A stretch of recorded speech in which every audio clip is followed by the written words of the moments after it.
பரமண்டலங்களில் இருக்கிற எங்கள் பிதாவே, உம்மை துதிக்கிறோம், உம்மை புகழுகிறோம், உம்மை மகிமைப்படுத்துகிறோம்.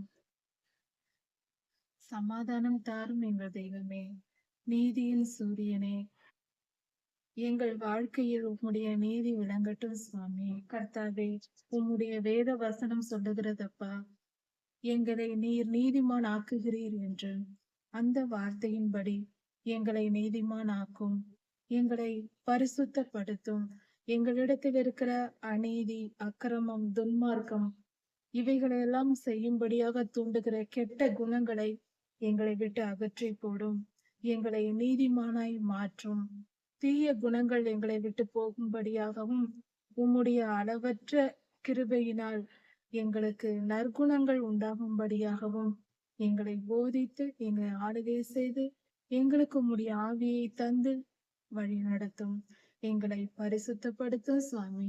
நாங்கள் எங்கே போவோம்? நாங்கள் என்ன செய்வோம்? எங்கள் அறிவு எம்மாத்திரம், எங்கள் திறமை எம்மாத்திரம். ஆண்டவரே, உம்மை அண்டிக் கொள்கிறோம், உம்மை சரணடைகிறோம். எங்களை நீதிமானாக்கும், எங்களை சுத்திகரியும், எங்களை பரிசுத்தப்படுத்தும். எங்களை நாங்கள் உம்மிடத்தில் ஒப்புவிக்கிறோம் சுவாமி.